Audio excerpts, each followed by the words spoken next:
I was always frightened of classical music, and I never wanted to listen to it because it was Beethoven and Tchaikovsky and sort of big words like that, and Schoenberg.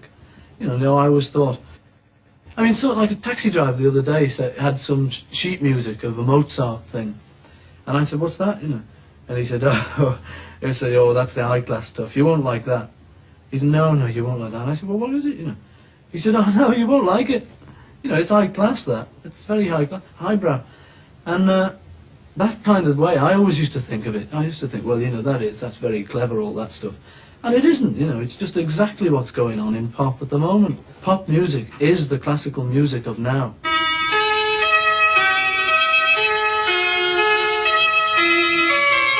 People just take our music and, you know, in a line, and we just sort of say, yeah, she was just 17. And they read everything into that. You know, she was a 17-year-old nymphomaniac working on the streets of Broadway. But, you know, what we meant is she's just 17. But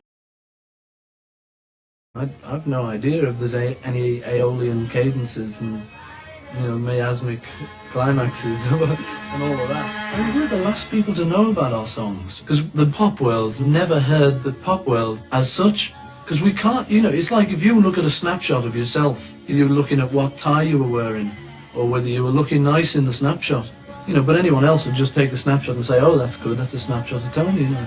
We really just always think of ourselves as just happy little songwriters, just little rockers, you know, just playing in a rock group. But it gets more important than that after you've been over to America and you've sort of got knighted.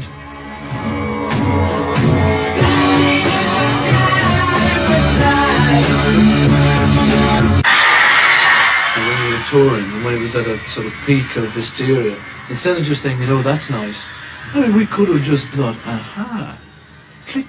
You know, let's use this and for evil, you know. But there's no desire in any of our heads to sort of take over the world, you know.